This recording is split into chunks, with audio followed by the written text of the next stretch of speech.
Hi అండి, అందరికీ నమస్కారం. ఎలా ఉన్నారు? బాగున్నారా? మనకి ఒక్కొక్కసారి ఏం కర్రీ చేయాలి, ఏం వండాలో అర్థమే అవ్వదు. అలాంటప్పుడు ఇలా ఒకసారి ట్రై చేయండి, చాలా బాగుంటుంది. దీనికి కాయగూరలు అస్సలు పనే లేదు. దీనికి కావాల్సింది ఎండు కొబ్బరి, పప్పులు, తెల్లపాయలు, కొత్తిమీర, చింతపండు, ఆనియన్, ఇలా ఇవి ఒకటి ఉంటే చాలు.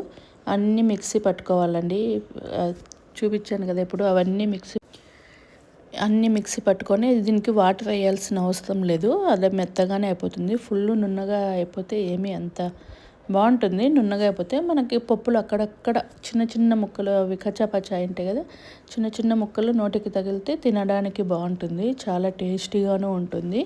మనకి అస్సలు ఏం చేయాలి అస్సలు అర్థమే కాదు. ఒక్కొక్కసారి డైలీ చేస్తూనే ఉంటాం, ఏం కర్రీ చేయాలా ఏం చేయాలా అనేసి. అలాంటప్పుడు ఇలా ఒకసారి ట్రై చేయండి, బాగుంటుంది. ముద్దకి చాలా బాగుంటుంది ఇది కాంబినేషను.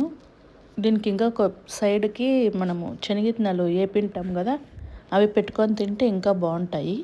మీరు కూడా ఒకసారి ట్రై చేసుకోండి. అంతా మిక్సీ పట్టేసినాం కదా మనము. ఇలా ఒక కడాయి పెట్టుకున్న తర్వాత కొద్దిగా ఆయిల్ వేసుకొని, ఆయిల్ వేడైనాక అందులోకి కొద్దిగా జీలకర్ర, కొద్దిగా ఆవాలు వేసుకొని పచ్చికరేపాకు వేసుకోవాలండి. నా దగ్గర పచ్చికరేపాకు లేదు. మీరు ఉంటే వేసుకోండి, మీ ఇష్టం. ఆప్షన్ వేసుకుంటే వేసుకోవచ్చు, లేకపోతే లేదు. ఇలా అంతా మగ్గిపోతుంది కదా. ఇలా మగ్గిపోయిన తర్వాత ఇందులోకి ఆనియన్స్ వేసుకోవాలి. ఆనియన్స్ వేసుకున్న తర్వాత అవి కొద్దిసేపు మగ్గనివ్వాలండి. అవి మగ్గిన తర్వాత అవి ఫుల్ మగ్గిపోవాలి. ఇలా ఫుల్ మగ్గిపోయినాక ఇలా మగ్గిపోవాలండి. అవి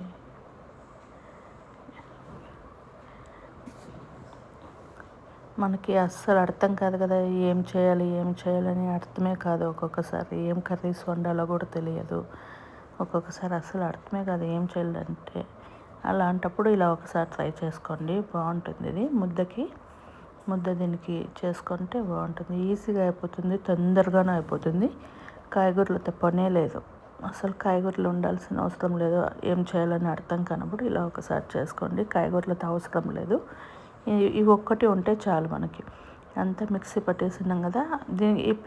ఇది మిక్సీ పట్టేటప్పుడు వాటర్ వేయాల్సిన పని లేదండి. వాటర్ వేస్తే ఫుల్ నున్నగా అయిపోతుంది, బాగుండదు.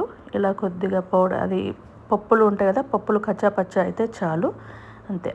ఇలా అయిపోయాక అది వేసేసుకుంటాం కదా, అదంతా తిరుబతి వేసుకున్నాక చింతపండు రసాన్ని వేసుకొని ఇలా కొద్దిసేపు 10 నిమిషాలు వదిలేయాలి. దీన్ని 10 నిమిషాలు వదిలేస్తే అది ఫుల్ బాయిల్ అయిపోయి ఉడికిపోతుంది, బాగుంటుంది.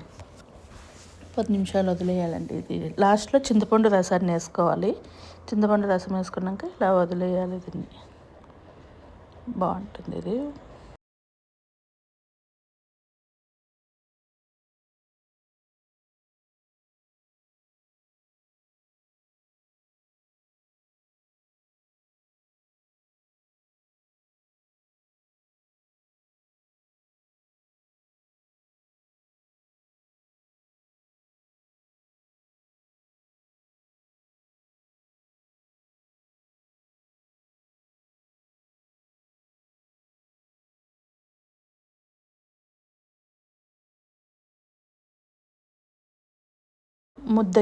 ముద్ద చేసుకొని తింటే బాగుంటుంది. ఇలా ముద్దలోకి కొద్దిగా గీ వేసుకొని ఇలా చూడండి ఎంత బాగుంది.